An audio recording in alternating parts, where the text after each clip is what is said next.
여러분, 그리스도인은 하늘의 존재이면서도 땅의 존재라고 말합니다. 하늘의 존재면서도 땅의 존재다. 이것을 조금 유식한 말로 말하면 그리스도인은 동시적 존재라고 표현합니다. 동시적 존재다. 우리는 땅의 존재인데 어느 순간에 하늘의 존재가 됐다라는 거예요. 그리고 우리가 이 땅에 사는 동안은 땅의 존재이면서 하늘의 존재를 동시에 가지고 산다라는 거예요. 그래서 우리들은 하늘의 존재이기 때문에 하나님의 뜻을 배우고 알아서 그 뜻을 쫓아 따라 살아요.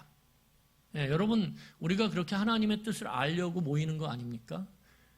그리고 우리가 함께 말씀을 읽고 묵상하고 공부하는 것 아닙니까? 그래서 그 뜻을 쫓아 따라 사는 것.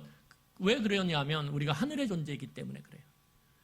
여러분, 또 하나는 무엇이냐면 동시에 우리는 땅의 존재인데 이 땅의 존재는 아주 독특하게도 하나님의 뜻이 제거된 세상의 뜻을 알고 배워서 그것을 따라 살아가요. 여러분, 이 세상이라고 하는 것은 하나님의 뜻을 제거합니다. 이것을 무엇이라 그러냐면 세속주의라 그래요. 이 세속주의는 세상 안에 편만한 그러한 사상인데 이 모든 이 땅의 사상들은 다 세속주의 가운데 있어요. 이 세속주의는 하나님을 제거하는 거죠. 하나님의 뜻을 제거함으로 하나님의 뜻이 제거된 상태를 따라서 그 뜻을 따라서 세상의 뜻을 따라서 살아가는 것, 그것이 땅의 존재의 모습이라는 거예요. 그래서 그리스도인은 하늘의 뜻, 곧 하나님의 뜻을 알고 배워서 그 뜻을 쫓아 살아감과 동시에 우리가 일터에서 우리의 가정에서 하나님의 뜻이 제거된 세상의 뜻을 또한 우리는 알고 배우며 쫓아가요. 그러니까 어떤 문제가 생길까요? 힘이 같은 방향으로 작용하는 게 아니라 힘이 다른 방향으로 작용을 해요. 그럼 어떻게 될까요, 여러분? 그렇죠. 찢어지겠죠. 이게 예전에 조선시대 때 차명 아닙니까? 차명. 양쪽에서 소가 끌죠. 그러면 어떻게 됩니까? 갈기갈기 찢겨지는 아주 엄청난 그 고통을 주는 차명이죠. 그래서 그리스도인이라고 하는 이 사람들에게는 어떤 독특성이 있냐면 하늘의 뜻과 세상의 뜻이 충돌하는 지점이 어디냐면 그리스도인이에요. 그러니까 여러분, 우리는 다 뭐예요? 계속 하늘의 뜻과 세상의 뜻이 충돌하는 그러한 존재로 이 땅을 살아간다는 거예요. 그러니까 괴로울까요? 안 괴로울까요? 안 괴로우세요? 괴로워야 돼요. 원래 괴로워야 돼요. 여러분, 예수님께서 하늘의 뜻과 땅의 뜻이 충돌해요. 하나님은 십자가라고 하라. 그런데 제자들은 뭐라 그래요? 아니되옵니다. 이렇게 막아요. 예수님께서 하늘의 뜻과 세상의 뜻이 충돌하는, 땅의 뜻이 충돌하는 지점에서 어떻게 해요? 고통스러워 하시잖아요. 땀방울이 핏방울이 되도록 기도하시잖아요. 그러니까 우리는 다 고통스러운 존재라는 거예요. 여러분, 그래서 그리스도인들에게 물론 그것을 넘어서면, 그 고통스러움을 넘어서면 평화가 이루어져요. 그런데 그 평화가 값싼 평화가 아니라는 거예요. 그냥 내가 스스로 그냥 그렇게 체면에 걸려서 난 평화로워 할 수 있어 그런 것이 아니라는 거예요. 고통을 통과한 평화라는 거예요. 그래서 그리스도인들에게 요구되는 것은 무엇입니까? 치열함이에요. 예수님께서 치열하게 사셨거든요. 예수님이 공생애를 살아가는 과정을 복음서에서 보면 예수님처럼 치열하게 살아야 된다라고 하는 것을 우리는 느낄 수밖에 없어요. 여러분, 사도 바울이 얼마나 치열하게 살았어요. 그렇죠? 사도 바울을 보면 와, 어떻게 저렇게 살지? 싶을 정도로 치열하게 살았어요. 여러분, 다니엘을 보세요. 다니엘이 얼마나 치열하게 했었어요. 아브라함은 얼마나 치열하게 살았어요. 여러분, 치열하게 살았어요. 그 치열함 속에 무엇이 있습니까? 부딪힘이 있는 거예요. 하나님의 뜻을 따라 살려고 그러는데 땅의 뜻 가운데 또한 묶여있는 자신을 보면서 어떻게 해요? 고통스럽고 힘들죠. 그래서 갈등하고 싸우는 거예요. 그래서 그리스도인들은 갈등하고 싸울 수밖에 없어요. 다른 사람이랑 싸우는 게 아니라 스스로 싸울 수밖에 없다라는 거예요. 내 안에 하늘의 뜻과 땅의 뜻이 날마다 싸우거든요. 날마다. 여러분, 만약에 우리가 그리스도인이라고 자부하면서도 내 안에 그러한 갈등이 없다면, 하늘의 뜻과 땅의 뜻이 부딪히고 그것들이 늘 싸우는 그러한 갈등이 없다면 어쩌면 우리는 물어야 돼요. 아, 내가 그냥 이름만 그리스도인 아닌가? 내가 명목상 그리스도인이 아닌가? 라고 스스로 한번 물어봐야 돼요. 왜냐하면 그리스도인은 갈등과 다툼이 내 안에 날마다 있을 수밖에 없어요. 그래서 사도 바울이 로마서에서 고백한 것처럼 나는 공고한 자라. 내가 구원을 받았음에도 불구하고 여전히 그 땅의 뜻, 그 죄가 나를 계속 끌어당기는 이 고통 가운데서 내가 너무 힘들다. 여러분, 그럴 때 어떻게 됩니까? 우리 아까 불렀던 그 찬양, 마라나타 신앙을 가질 수밖에 없는 거예요. 주 예수여 어서 오시옵소서.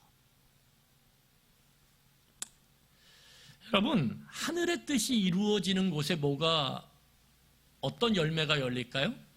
하늘의 뜻이 이루어지는 곳에서는 평화가 반드시 이루어져요. 그런데 땅의 뜻이 이루어지는 곳에는 뭐가 이루어지냐면 갈등과 다툼이 열매를 맺어요. 여러분, 그래서 그리스도인들은 어떤 사람들이냐면 땅의 뜻이 성취되는 곳에 뭐가 임한다고요? 갈등과 다툼과 미움과 시기와 질투와 착취와 억압이 가득하다라는 거예요. 여러분, 잘 보세요. 아무리 많이 배운 사람들도요, 땅의 뜻을 쫓아가는 무리 가운데는 거기에 뭐가 있어요? 아무리 많이 배워도 그 많이 배운 것들이 오히려 다른 사람을 착취하고 억압하고 그 사람을 이용해 먹고 그 사람을 억누르는데 그 잘난 지식들이 쓰여요. 그래서 거기엔 고통이 있어요. 사람들은 이렇게 이야기해요.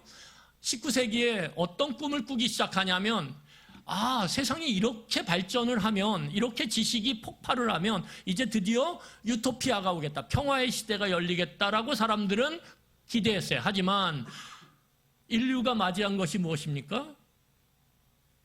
20세기 초에 들어와서 1차 대전이었고 2차 대전이었어요. 수백만 수천만 명의 사람들이 무참하게 죽어나가는 모습들을 보면서 사람들은 거기서 뭘 발견하게 되냐면, 사람의 지식이 많을수록, 사람의 기술이 발전할수록 땅의 뜻이 있는 곳에는 죽음이 있구나, 고통이 있구나, 절망이 있구나, 그것을 경험하게 된다라는 거예요. 여러분, 그래서 그리스도인들은 땅의 뜻이 성취되어서 갈등과 절망과 분열과 다툼이 있는 곳에 하늘의 뜻을 실천함으로 그곳에 갈등과 다툼과 억압과 착취를 평화로 변화시키는 사람, 그게 그리스도인이라는 거예요. 여러분, 그래서 그리스도인 이꼬르 무엇입니까? 변화예요. 변화. 변화가 없으면 여러분 신앙생활은 정말 힘들어요. 그래서 변화를 꿈꿔야 돼요, 여러분. 변화를 위해서 하나님 앞에 간구해야 돼요. 여러분, 내 삶에 변화가 일어날 때 어떨까요? 어떠세요? 변화가 잘 안 일어나세요? 생각해 보세요. 아침에 딱 깼는데 피부가 5년 젊어졌어요. 여러분, 그러면 어떠시겠어요? 5년 너무 약한가요? 한 20년 쓸까요? 저는 요새 검버섯이 나가지고, 제가 선크림을 잘 안 바르거든요. 그래가지고 거울 볼 때마다 피부가 한 10년만 젊어졌으면 좋겠다, 이런 마음이 간혹 들어요. 간혹. 내 안에 변화가 일어나면 기쁨이 넘치는 거예요. 기쁨이. 내 안에 평화가 이루어지는 거예요. 여러분, 그래서 그리스도인들은 변화를 경험하고 변화를 만들어가는 사람이라는 거예요. 여러분들이 있는 그곳에 변화가 일어나야 돼요. 변화가 안 일어난다. 그러면 우리는 물어야 돼요. 내 안에 있는 예수가 도대체 뭐냐, 이거죠. 뭐냐. 내가 정말 따르고 있는 하나님의 뜻, 하늘의 뜻이 도대체 뭐냐? 물어야 된다라는 거예요. 왜? 내 안에 변화가 일어나지 않으니까 그 변화가 주변에 영향을 미치지 못하는 거거든요. 그래서 우리는 변화를 꿈꿔야 된다라는 거예요. 여러분, 예수님께서 이 가르쳐 주신 이 5번째 기도예요. 오늘 5번째 기도는 이 땅의 갈등과 다툼이 있는 곳, 땅은 다툼과 갈등이 있는 곳이라고 말씀드렸는데 거기에 하늘의 평화가 이루어지는 그것을 구하는 기도가 바로 5번째 기도라는 거예요. 그러니까 이건 변화를 위한 기도예요. 다툼과 싸움과 억압과 착취를 평화와 기쁨으로 바꾸는 기도. 그러니까 이 기도 해야 될까요? 말아야 될까요? 해야죠. 이건 엄청 중요한 기도예요. 오늘 여러분, 예전에 나온 영화인데 밀양이라고 하는 영화가 있습니다. 내용은 여러분들이 아시겠지만 간단하게 요약을 하면 여주인공이 있어요. 그런데 이 여주인공이 교통사고를 당해요. 남편이. 그래서 남편이 교통사고를 당해서 죽어요. 그러자 이 아내가 도시에서 살 수가 없어서 아들을 데리고 이 남편의 고향인 밀양으로 내려옵니다. 그리고 이 밀양으로 내려온 아주 작은 도시로 내려온 이 여자가 이제 힘들지만 하나 남은 그 사랑하는 어린 자녀를 데리고 아들을 데리고 열심히 힘들지만 살아보려고 애를 써요. 그런데 어느 날 갑자기 그렇게 아들이랑 잘 살아보겠다라고 새로운 꿈을 꾸면서 내려왔던 그 밀양에서 자기 아들이 유괴를 당해요. 그리고 마침내 그 아들이 죽어요. 살해를 당해요. 그러자 한순간에 그 작은 꿈, 새로운 꿈이지만 그 작은 소망이 산산이 물거품이 되면서 다 사라져버려요. 그러면서 너무 고통스러워하는 거예요. 고통스러워하는 그 여인을 보면서, 그녀를 보면서 그 동네의 약국 아저씨가 전도를 해요. 교회 같이 가자고. 그리고 그 약국 아저씨의 전도를 받고 교회에 나간 이 여자는 거기서 예수님을 믿게 돼요. 그리고 예수님을 믿음과 동시에 용서가 무엇인지, 하나님이 용서하신다라는 게 무엇인지를 경험해요. 하나님이 날 용서한다라는 게 무엇인지를 경험해요. 놀라운 경험이죠.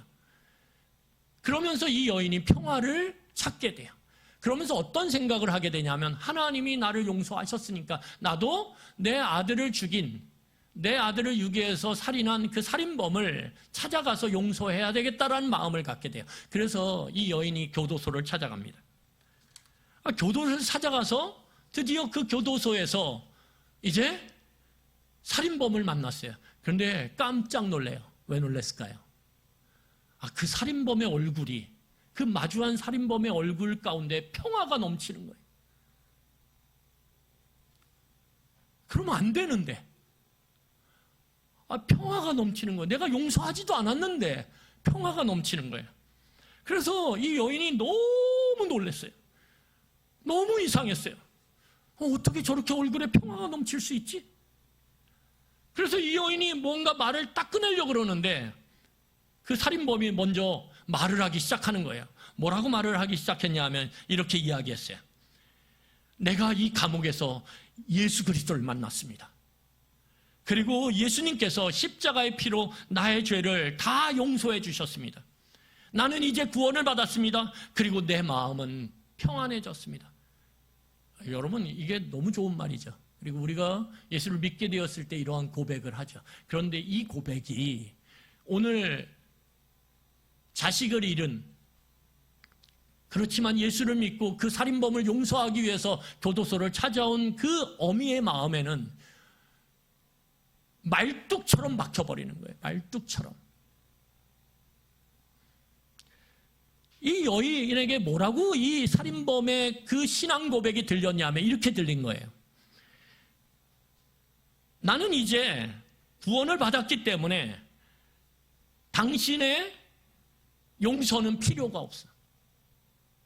난 더 이상 용서를 빌지 않아도 돼. 왜? 내 죄는 다 용서 받았기 때문에. 난 더 이상 너에게 용서를 빌 필요도 없고 너의 용서가 필요하지도 않아. 이렇게 들린 거예요. 그래서 여인이 충격을 받고 그 자리를 빠져나와요. 그리고 방탕하고 타락된 삶으로 그렇게 살아가게 돼요. 이게 밀양의 대강의 줄거리의 내용이에요. 여러분, 뭐가 느껴지세요? 이 중심에 용서라는 게 있어요. 용서. 그런데 용서라는 말이 어때요? 너무 아름다운 단어죠. 용서. 여러분, 아름다워요, 안 아름다워요? 아름답죠. 누가 나한테 잘못했는데 내가 당신 용서해. 그러면 얼마나 좋겠어요. 얼마나 좋겠어요. 용서라는 단어가 너무 아름다워요. 그런데 그래서 아름다워서 잘 안 써요. 그렇죠? 우리가 아름다운 것들은 잘 내보이질 않습니다. 아름다운 것이기 때문에 잘 우리가 그것들을 사용하지 않아요. 아주 인색해요. 그런데 이 아름다운 단어가 정말 그 속을 보면 너무 어렵고 힘든 단어라는 거예요. 너무 어려워요, 용서라는 게. 어렵지 않으세요? 혹시라도 저에 대해서 제가 모르는 사이에 여러분들에게 상처를 줬으면 이 시간에 어렵지만 이 힘든 단어인 용서를 하시기 바랍니다. 어려워요, 어려워요. 여러분, 왜냐하면 우리 가운데 죄가 강력하게 작동하고 있거든요. 죄는 어느 일정 기간 동안 작동하고 쉬는 게 아니에요. 죄는 쉼이 없어요. 계속 작동해요. 계속 작동해요. 죄는 1분 1초도 쉬지 않아요. 그렇기 때문에 이 용서라는 것이 우리에게 얼마나 버거운 단어인지 몰라요. 왜요? 우리는 끊임없이 누군가에게 상처를 주고 누군가에게 상처를 입고 있거든요. 누군가에게 손해를 주고 손해를 입고 있거든요. 이게 쉬질 않아요. 끝없이 지속돼요. 여러분, 그래서 우리가 잘 세상을 보면요, 이 악한 것이 부지런해요. 저는 깜짝 놀래요. 야, 어떻게 저렇게 악을 부지런하게 저지를 수 있을까? 야, 이런 죄도 짓고 저런 죄도 짓고 이런 나쁜 일도 하고 저런 나쁜 일도 하고, 야, 진짜 부지런하다. 그런 생각을 하게 돼요. 왜요? 죄는 쉼이 없거든요. 죄는 쉬질 않아요. 여러분, 그래서 우리는 죄를 싫어해요? 왜? 하늘의 존재이기 때문에. 하늘의 뜻을 알고 배우고 쫓아가고 있기 때문에. 하지만 싫어함에도 불구하고 여전히 땅의 존재로 살아가기 때문에 죄를 지을 수밖에 없었어요. 그렇죠? 이게 저와 여러분들의 동시적 존재의 모습이라는 거예요. 그리고 한계라는 거예요. 여러분, 죄라는 것이요, 잘 보면 이 세상의 분쟁과 갈등과 다툼의 근본적 원인이라고 말할 수 있어요. 근본적으로 모든 것의 원인이 아니에요. 여기서 파생된 것들로 생기는 것도 있기 때문에 모든 것의 원인은 죄, 이렇게 하면 안 돼요. 그렇지만 근본적인 뿌리는 뭐냐? 죄예요. 그런데 이 죄가 갖고 있는 핵심적인 내용이 뭐냐면 우리가 잘 알듯이 자기중심성이에요. 여러분, 죄라는 것은요, 자기를 절대화해요. 절대화해요. 그래서 여러분, 이 죄에 지배되는 사람, 땅의 뜻에 지배되는 사람들은 어떤 특징이 있냐면 만나보면 알아요. 와, 자기중심적이다. 와, 자기가 너무 중요하다. 그런 거를 그냥 탁 느끼게 돼요. 우리가 사람이니까 탁 느끼게 돼요. 그래서 이런 사람들은 자기를 절대화하면서 타인을 어떻게 만드냐면 도구화하고 수단화해요. 저 사람을 내가 이용하는 사람, 나를 위해서 도구로 사용하는 사람으로 그렇게 취급을 해요. 뭐 노골적으로 당신은 내 도구야 이렇게 말하진 않지만 그 사람이 사람을 대하면서 그 사람과 교제하고 관계를 맺어가는 가운데서 느껴지는 게 뭐냐면, 아, 이 사람은 나를 도구로 생각하네, 나를 수단으로 그렇게 이용해 먹네, 이런 게 느껴진다라는 거예요. 왜요? 땅의 생각, 땅의 뜻이 지배하는 곳에는 이러한 것들이 있을 수밖에 없어요. 여러분, 우리가 경험하고 또한 드라마와 영화에서 보잖아요. 아무리 부모 자식 관계에 있어도 부모가 어떻게 해요? 자기중심성, 이 죄로 가득 차서 땅의 생각, 땅의 뜻을 쫓아가는 부모는요, 자기의 사랑하는 자식마저도 뭘로 이용하냐면 자기를 위한 도구와 수단으로 이용해요. 아들을 위하고 딸을 위한다라고 얘기하면서 결국은 자신의 체면, 자신의 사회적 지위, 자신의 이루지 못한 꿈을 이루는 도구와 수단으로 자식을 이용해 먹는다라는 거예요. 사랑이라고 하는 미명하에.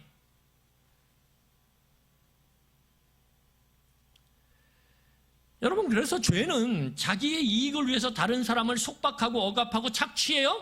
그런데 반대로 누군가는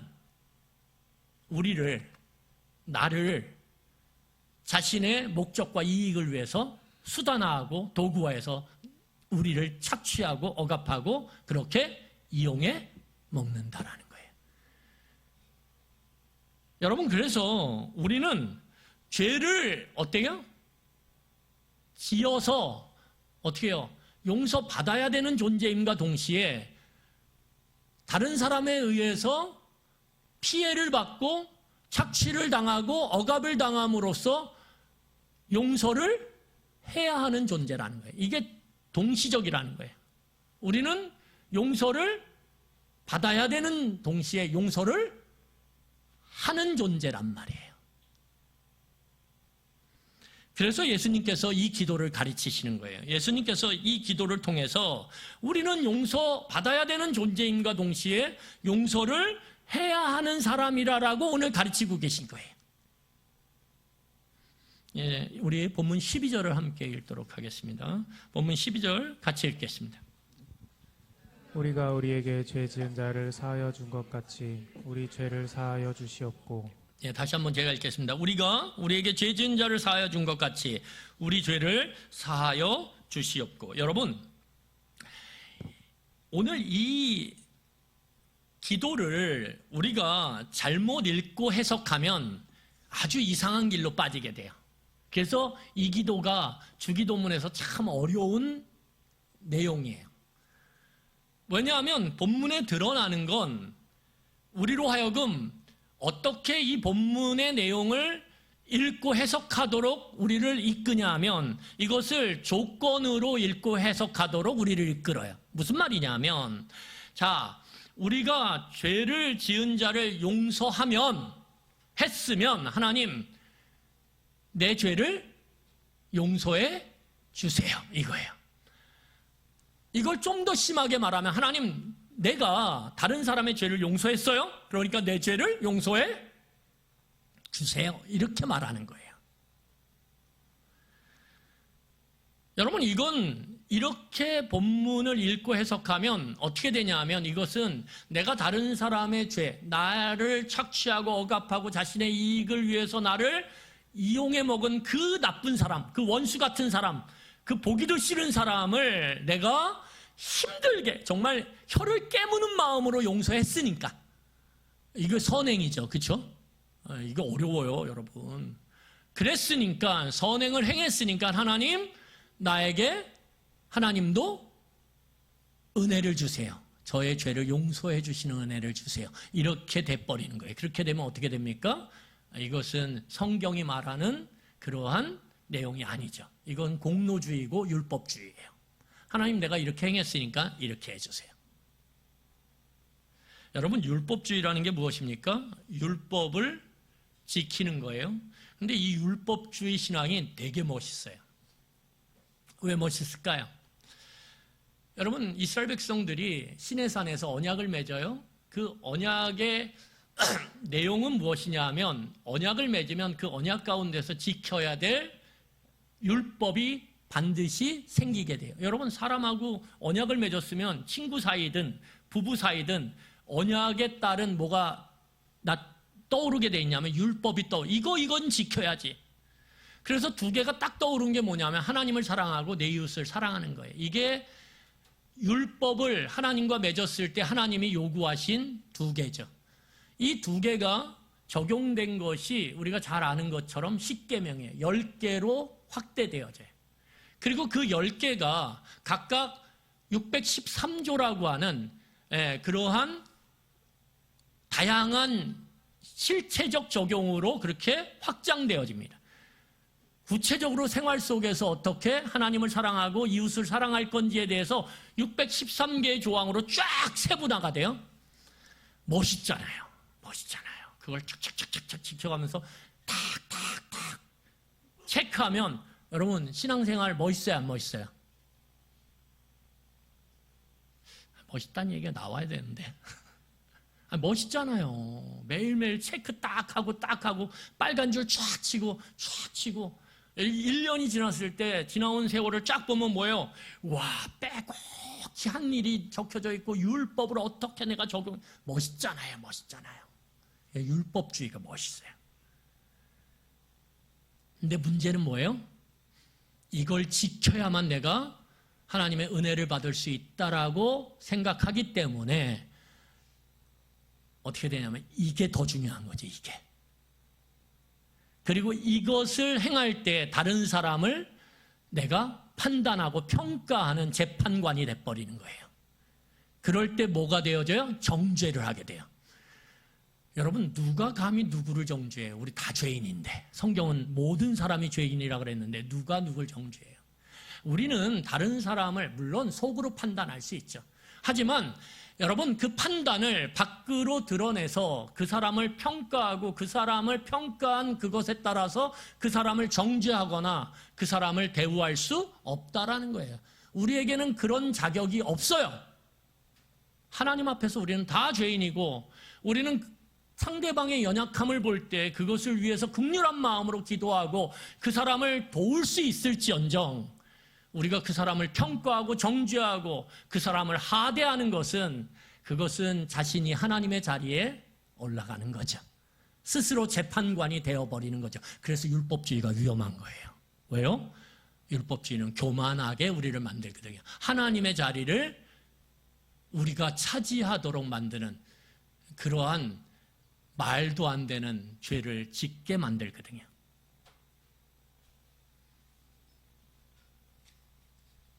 그래서 저는 여러분들이 신앙생활을 어떻게 하든 제가 최선을 다해서 말씀을 전하고 함께 교제함으로 같이 2인 3각을 하듯이 그렇게 가기를 원하지, 제가 여러분들을 평가하고 정죄하고 때로는 여러분들을 그림자 취급하고 좀 열심히 하는 사람을 막 그렇게 막 좋아하고 그렇게 목사로 살아가고 싶지 않아요. 그런 죄를 지으면서 굳이 목사의 이 사역을 할 이유가 없다라고 저는 생각을 해요. 그래서 제 마음 가운데 여러분들은 다 똑같아요. 열심히 할 수 있는 분들은 그 모습이 하나님과의 관계 안에서 또 그렇게 은혜 받은 대로 하는 거고, 좀 덜 하시는 분들은 또 여러 가지 사정과 어려움과 자신의 그 상황 가운데서 얼마나 갈등하겠어요. 아는데 하늘의 뜻을. 그런데 땅의 뜻 가운데서 붙잡혀 있는 그 발버둥 치는 모습이 느껴지거든요. 그러니까 제가 하는 것은 여러분들에게 왜 못해요? 레이저 팍 쏘면서 이런 게 아니라 제가 여러분들을 위해서 기도하는 거예요. 기도하는 거예요. 묵묵히 기도하는 거예요. 하나님을 경험하고 하나님의 뜻을 알고 그 마음 가운데 성령께서 그 뜻을 쫓을 수 있는 그 열심을 하나님께서 허락하시기를. 그게 저의 일이지 제가 여러분들을 평가하는 재판관이 아니라는 거예요. 그러니까 저를 볼 때 안심하세요. 여러분, 오늘 성경을 보면 5장 8절입니다. 로마서 5장 8절이에요. 우리 5장 8절 같이 읽겠습니다.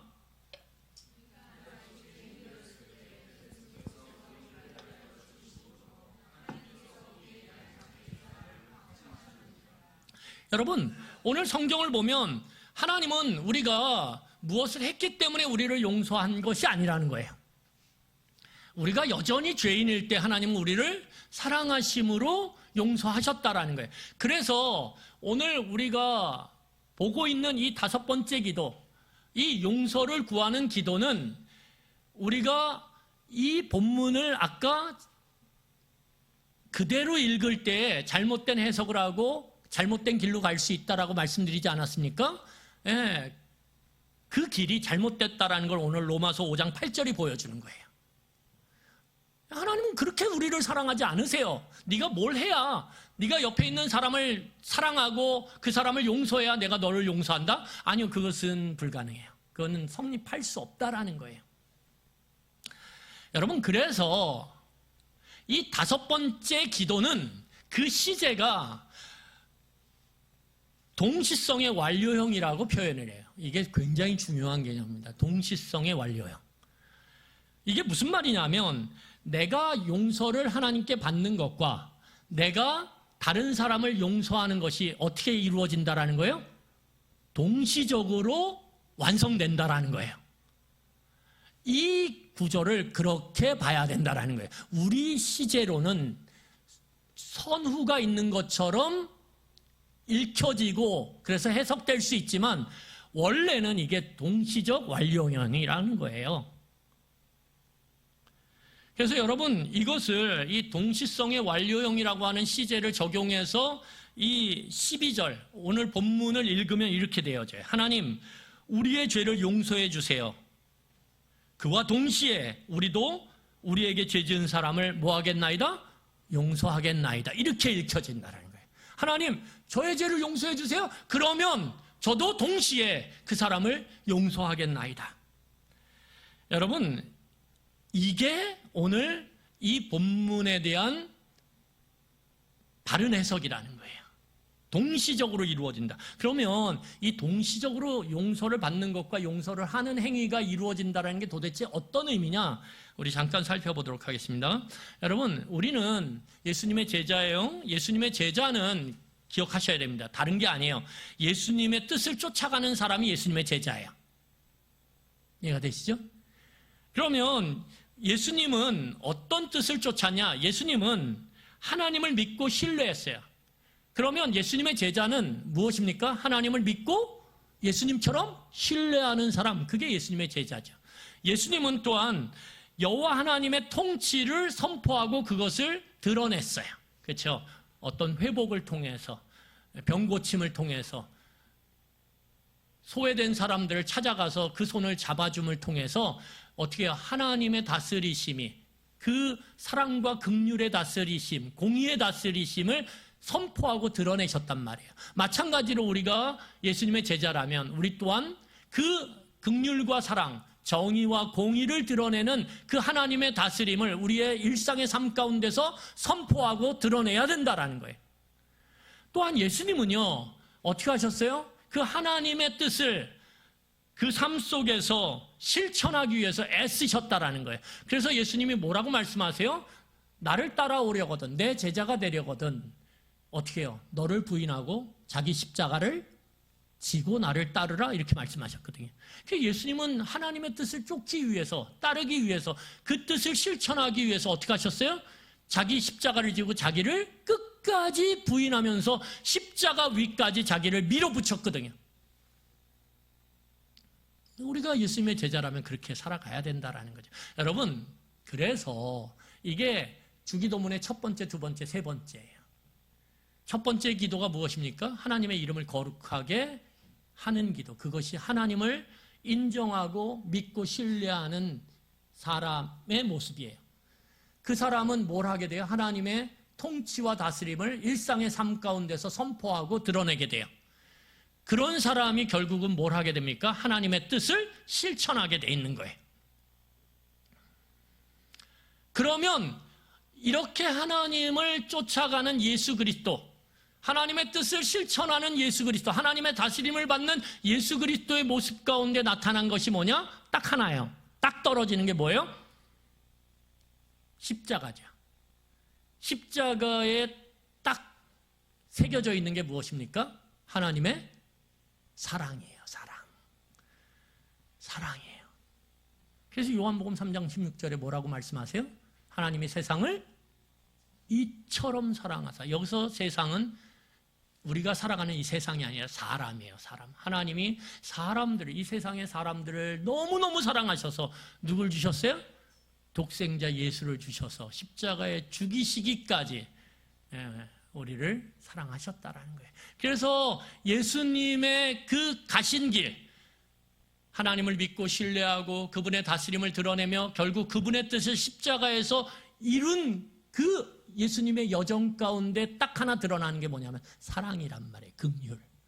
그러면 예수님을 쫓아가는 우리 또한 주기도문의 첫 번째, 두 번째, 세 번째 기도를 오늘 구하는 예수님의 제자인 우리에게 반드시 나타나야 될 것이 무엇입니까?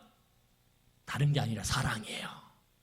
그래서 사랑이 없으면 다 이렇게 얘기하면 너무 속된데 확 와닿을 것 같아요. 제가 무슨 말씀할 것 같아요? 꽝이에요. 죄송해요. 근데 확 와닿을 것 같아서. 사랑이 아니면, 사랑으로 행하지 않으면, 사랑이 없으면 아무리 무언가 이루고 아무리 무언가 성취해도 꽝이라는 거예요. 꽝! 왜요? 예수님은 아무것도 이루지 않았어요. 세상의 관점에서 보면 십자가는 저주받은 사람들이 매달리는 거고요. 십자가는 로마의 관점에서 보면 최악의 형벌이에요. 유대인의 관점에서 보면 하나님께 버림받은 자가, 저주받은 자가 달리는 거예요. 그러니까 유대인의 관점이든 아니면 로마인의 관점이든 여러분 십자가는 최악이에요. 최악. 다 사라지는 꽝이에요. 꽝.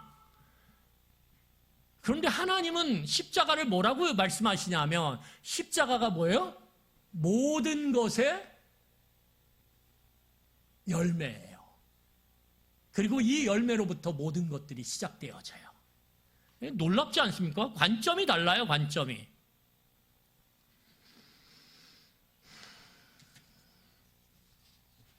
그래서 여러분, 우리가 예수님을 쫓아간다, 예수님의 제자다 할 때 우리 가운데 나타나야 될 것은 다른 게 아니에요. 뭐예요? 사랑이에요. 사랑의 존재가 돼야 돼요. 사랑의 존재. 우리 옆 사람에게 이렇게 한번 얘기해 볼까요? 당신은 사랑의 존재입니다. 이렇게 한번 우리 얘기해 볼까요? 시작. 그 사람을 보면 와, 사랑이다. 이렇게 말할 수 있어야 돼요. 우리 세움교회 성도들이 신앙생활을 하면서 야, 우리가 정말 건강하고 좋은 교회를 세워가고 있다라고 느낄 때 옆 사람을 보면서 뭘 느껴야 되냐면 야, 저 사람 진짜 열심이다. 와, 저 사람 진짜 많이 안다. 와, 저 사람 진짜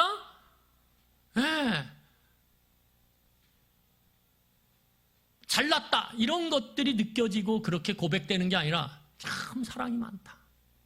참 긍휼이 크다. 여러분, 그것이 우리로 하여금 고백돼야 우리가 제대로 신앙생활의 열매를 맺어가고 있는 거예요. 예수님의 길을 제대로 따라가고 있는 거예요. 그러니까 여러분들이 절 보실 때 야, 우리 목사님 참 사랑이 많다. 긍휼이 많다. 이렇게 느껴야 돼요. 와, 우리 목사님 참 잘났다.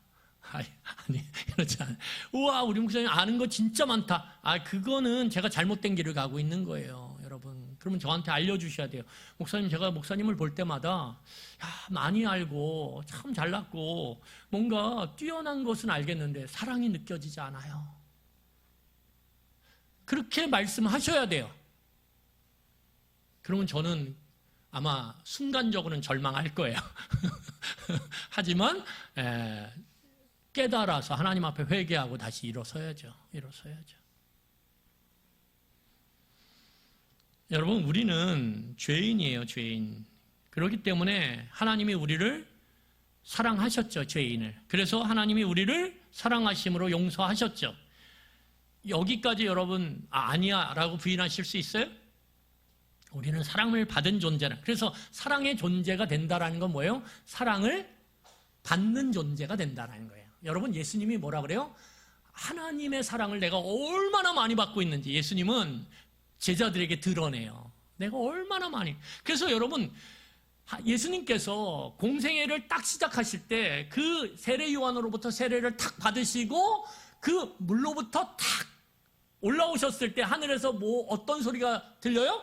이는 내 사랑하는 아들이다. 얼마나 좋을지. 그 풍성함이 얼마나. 내 사랑하는 자. 다른 거야. 야, 얘 일 잘할 거다. 이렇게 얘기 안 해요. 내 사랑하는 자다. 그러니까 예수님은 하나님의 사랑을 받은 자예요. 그래서 사랑의 존재죠. 여러분, 하나님의 사랑은 차고 넘쳐요. 찬송가에도 그런 찬송가는 많아요. 하나님의 사랑은 차고 넘치네. 하나님의 사랑의 특징은 무엇입니까? 1만 달란트예요. 1만 달란트. 1만 달란트 빚진 자가 용서를 받아요. 1만 달란트는 계산할 수조차 없는 어마어마한 가치죠. 근데 그 모든 빚을 탕감받아요. 그러니까 하나님의 사랑은 뭐다? 풍성함이다. 다른 개념으로 말하면 넘침이다. 그러니까 우리가 하나님의 사랑을 예수 그리스도의 십자가의 보혈을 통해서 받았다라는 것, 용서받았다라는 건 뭐예요? 넘침이에요. 넘침. 여러분, 넘치면 어떻게 될까요? 자연스럽게 흘러가게 돼 있는 거예요. 그래서 우리가 남을 용서하는 건 내가 쥐어짜서 내가 용서해야지, 내가 용서할 거야, 해야 돼. 안 돼요. 안 돼요. 여러분, 어떻게 내 원수를 내가 용서해요? 내 아내도 저한테 아픈 말 하면 며칠은 용서 못 하겠던데요. 어떻게 용서해요? 용서가 안 되는 걸. 그런데 내가 쥐어짜서 용서할 수 있을까요? 없어요. 그러면 순서는 뭐예요? 하나님의 사랑을 우리가 누릴 때, 그 풍성한 사랑을 누릴 때 그건 넘쳐요. 넘치면 나도 모르게 어떻게 돼요? 나에게 잘못한 사람들을 용서할 수 있는 그러한 모습들로 만들어져 간다라는 거예요. 여러분, 우리가 남을 용서하는 것은요, 여러분 이렇게 생각하시면 안 돼요. 아, 내가 오늘 하나님의 사랑을 받았어? 그러니까 너 용서해. 여러분, 이런 직선적인 것은 우리에게 거의 불가능해요. 여러분, 우리는 거의 직선적이지 않아요. 여러분이나 저의 삶을 보세요. 아무리 철저하게 자기 관리를 잘하는 사람도요, 돌아가게 돼 있어요. 실패와 또한 좌절을 경험하면서 돌아가는 거죠. 그런데 남보다는 그게 좀 빠르기 때문에 직선처럼 느껴지는 거예요. 우리의 용서 또한 하나님에게 넘치는 사랑을 받았음에도 불구하고 남을 사랑하는 것, 나에게 잘못하고 나를 아프게 했던 사람을 용서하는 것 당장 쉽지 않아요. 그런데 그 은혜를 날마다 경험하다 보면 어떻게 돼요? 마치 물이 직선으로 나가지 않죠. 돌아가지만 어느새 보면 그 막고 있던 그 흙들을 다 깎아요. 돌들을 다 깎아요. 그러면서 결국은 용서하게 되는 거예요. 여러분, 그래서 오늘 예수님께서 뭐라고 말씀하시는 거냐면, 우리가 용서를 받았어요. 그런데 그 용서가 어떻게 해요? 오늘 우리가 땅의 존재이기 때문에 여전히 땅의 뜻을 쫓아가면서 매일매일 어떻게 해요? 또한 죄를 지어요. 그렇기 때문에 우리는 그 하나님의 용서를 근거로 오늘 매일매일의 회개를 통해서 용서를 받게 되는 거예요. 그 용서를 구하는 기도를 통해서 용서를 받게 될 때 우리 안에 뭐예요? 다시 하나님의 은혜가 넘치기 시작하는 거예요. 넘칠 때 어떻게 됩니까? 나를 바라보는 시각을 통해서 어떻게 해요? 다른 사람을 볼 수 있는 거예요. 야, 나도 죄인인데 하나님이 보시면, 야, 내가 누구를 이러쿵저러쿵 그렇게 할 수 있을까? 그러면서 그것이 시간이 가면서 어떻게 해요? 내 마음 가운데 딱지처럼 그렇게 얹어지고 어느새 나도 모르게 그 딱지가 떼어지는 거예요. 그러면서 아, 이제는 그 사람을 봐도, 그 사람을 생각해도 아, 이제는 아, 내가 용서하는 마음이 생겼네, 이렇게 고백하게 되는 거예요. 말씀을 정리하겠습니다. 여러분, 우리 요한 1서 4장 20절을 함께 읽겠습니다. 같이 읽겠습니다. 누구든지 하나님을 사랑하노라 하고 그 형제를 미워하면 이는 거짓말하는 자니, 보는 바 그 형제를 사랑하지 아니하는 자는 보지 못하는 바 하나님을 사랑할 수 없느니라. 여러분, 용서받는 것과 용서하는 것은 연결되어 있어요. 왜냐하면 우리가 용서를 받았다라는 것은 무엇입니까? 예, 반주해 주세요. 하나님과의 생명의 관계가 시작됐다라는 거예요. 여러분, 이거 가볍게 보시면 안 돼요. 우리가 하나님께 용서를 받았다. 여러분 받으셨어요? 저 받았어요. 그러면 하나님과 단절됐던 관계가 연결되어지므로 죄는 하나님과의 관계를 단절하거든요. 그런데 그 죄의 용서는 하나님과 단절됐던 관계를 다시 연결해서 하나님의 생명이 미세하지만 내 삶 가운데, 내 마음 가운데 들어오기 시작하거든요. 하나님의 하늘의 뜻이, 하늘의 생각과 마음이 내 안에 들어오기 시작하거든요. 서서히. 그러면서 어떻게 해요? 생명이 내 안에 이루어지는 거예요. 차기 시작하는 거예요. 그러면서 우리는 어떻게 해요? 생명의 관계를 맺어가기 시작하는 거예요. 단절됐던, 용서하지 못했던 내 옆에 있는 다른 사람을 우리가 용서하고 그 사람과 연결되기 시작하는 거예요. 연결된다라는 게 그 사람과 친하게 다시 지내는 게 아니에요. 마음으로 용서할 때 연결되어지는 거예요. 끊어졌던 곳이 연결되어지는 거예요. 이게 오늘 예수님께서 12절에서 가르치시는 이 용서의 기도의 내용이에요. 그러니까 우리는 오늘 날마다 진실되게 하나님께 용서를 구하는 기도를 해야 돼요. 왜요? 오늘 여전히 우리는 땅의 존재로서 죄를 짓고 있으니까. 여러분, 저나 여러분들이 매일매일 아침과 저녁으로 우리의 그 지은 죄를 진실되게 하나님 앞에서 간절히 용서를 빌어본 적이 있으십니까? 너무 형식화되어 있지 않나요? 여러분, 내 죄를, 내가 아까 그 사람에게 또 아픈 말을 했네. 내가 그 사람에게 정말 그 사람이 상처받을 표정을 지었네. 행동을 했네. 여러분, 그것들이 우리 안에 느껴지고 그것을 하나님 앞에서 진실되게 용서를 구하는 기도를 통해 용서함을 누릴 때, 여러분, 우리는 지금 나에게 잘못한 사람들에게 용서할 수 있는 능력이 생기는 거예요.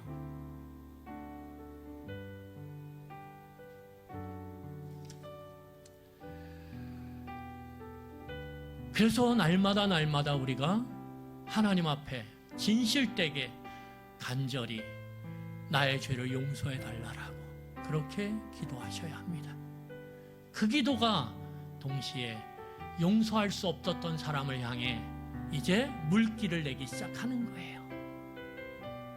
그리고 그것을 통해서 우리 가운데 하늘의 뜻이 이루어짐을 통해 우리는 평화를 누리고 기쁨을 누리는 그러한 변화를 경험하게 되는 것입니다.